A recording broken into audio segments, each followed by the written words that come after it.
In today's review, I will review Everything is Figureoutable by Marie Forleo. I really enjoyed this book. Keep watching to find out why. Hi, my name's Linda and welcome to my YouTube channel, Better You Books, where I read and review books that help you to become a better version of yourself. In today's review of Everything is Figureoutable, I'll tell you more about the author, Marie Forleo, share with you my thoughts and key takeaways from the book, as well as my favourite quotes, before letting you know who I recommend this book for and giving it my star rating. So keep watching to the end to see what score I gave it. I first heard about Marie in this book at the end of last year when she was a guest on Rangan Chatterjee's podcast. She immediately resonated with me, so I added this book to my never-ending list of books to read, but I didn't really know when I was going to get around to reading it. So I was thrilled when the book club that I'm a member of, Shelf Help, chose this as its next book to read. Marie is from New Jersey in the US. Oprah has called her the thought leader for a new generation, which is pretty epic. This is the first book of this type that she has written. She released it in 2019 and it is a #1 New York Times bestseller. Marie describes herself as a multi-passionate entrepreneur, which explains her really diverse career from being a life coach to a Nike elite dancer. Nowadays, she has hundreds of thousands of followers on social media. She hosts an award-winning show called Marie TV and also has a very successful online training program called B-School. This book is divided up into 10 chapters, and it includes topics like eliminate excuses, start before you're ready, and define your dream. At the end of each chapter, there is an insight to action challenge where you're able to put the concepts in that chapter into practice in your own life, and also figureoutable field notes, which are real-world examples from Marie's community of people who have embraced her everything is figureoutable philosophy and applied it to their own lives. If you prefer listening to audiobooks rather than reading, Marie narrates the book herself for Audible. In terms of my key takeaways, just the title of this book and its philosophy, Everything is Figureoutable, was really empowering to me. I remember when I just filmed my first YouTube video and I was trying to edit it, and I was having so many technical problems, and I just kept repeating to myself, everything is figureoutable, everything is figureoutable, and it was. However, there's so much more to this book than just this mantra, so here are my top 3 takeaways. 1, if it's important enough, I'll make the time. If not, I'll make an excuse. Marie writes, 99% of the time, when we say we can't do something, can't is a euphemism for won't. What does won't mean? Won't means we're not willing. In other words, you don't really want to.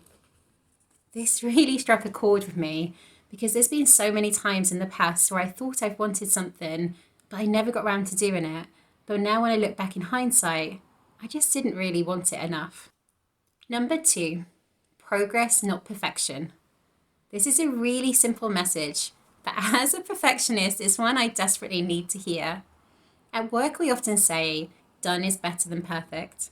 But I actually prefer this one more because it shows that you're kind of moving on and making progress. When I was researching this channel, I watched lots of videos from successful YouTubers, and I thought, I'm never going to be as good as them. Why should I even bother trying? However, I read this book and it really inspired me not to aim for perfection, but instead to just give it a go and to try and continuously improve and progress. 3, refuse to be refused. Marie says if a problem is really important to you, don't give up too quickly. Just because someone says you can't doesn't mean you have to agree. And I really like this, and I can relate it back to my own life.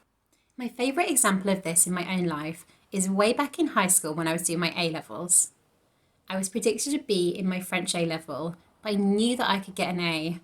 So I went to my French teacher and I said, why did you predict me a B? And she said the standard of teaching in my class isn't up to an A, which was pretty surprising. But I said, well, what can I do then? What can I do to get one? And she reeled off a list of things she never thought I would do, including lots and lots of past papers and also reading French magazines. So I was quite determined. I literally held my hands out and I said, well, give them to me and I'll do them. I worked really hard. I refused to be refused and I got my A. I love quotes. And it looks like Marie does too, because she included one at the start of every chapter. As always, it was really hard to choose my favourite, but I've gone with this one. Just because someone doesn't like what you do doesn't mean no one else will. A person's opinion is not the truth, it's their truth. I love this because it reminds me that we shouldn't take one person's opinion so seriously. There are some books that I love and some of my friends will hate them, but that doesn't make me love them any less.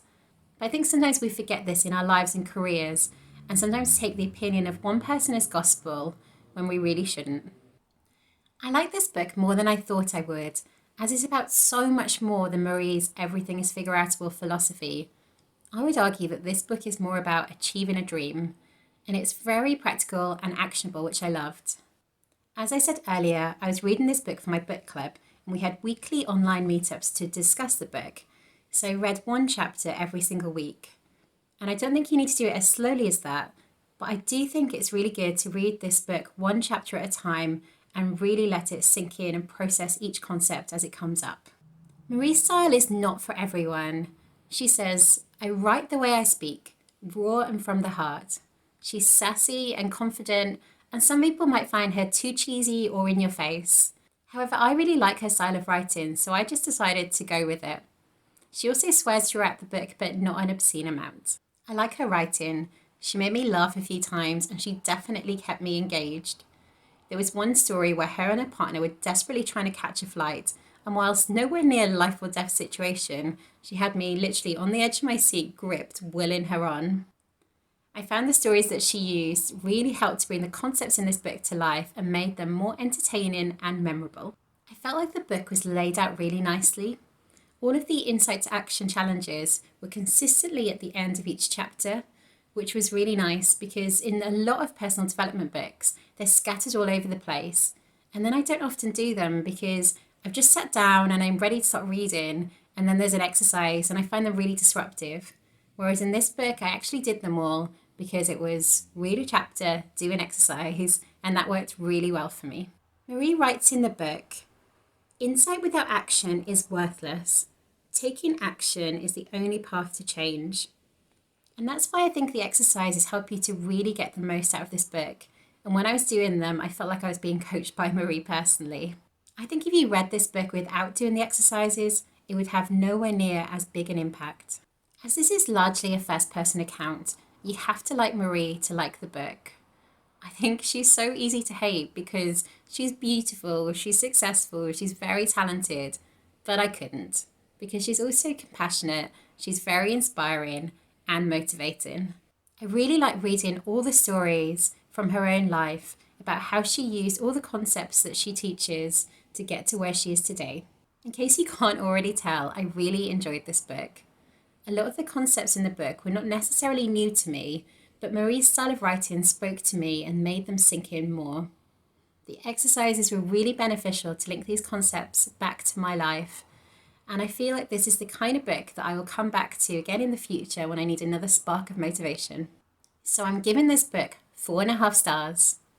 I would recommend this book for someone who has a dream but doesn't know how to achieve it, or perhaps someone who doesn't know what their dream is yet.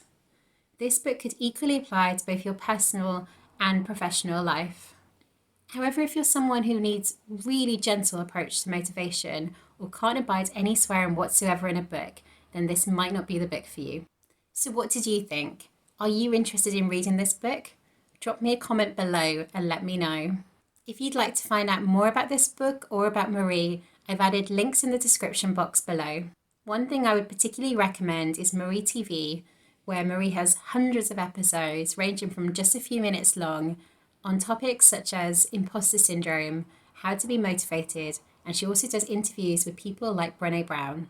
If you like the idea of this book but don't have time to read an entire book right now, you can read the 9 most important concepts on Blinkist in just 15 minutes. I've included a link to a free trial below. Next week I'm going to be reviewing a business book / memoir, Shoe Dog by Phil Knight, the founder of Nike. This book has thousands of 5-star reviews, so watch my next video to see if it lives up to the hype. Thank you so much for watching. If you enjoyed this video, then please click subscribe and hit the notification button so you're the first to know about my future videos. I hope you have a wonderful week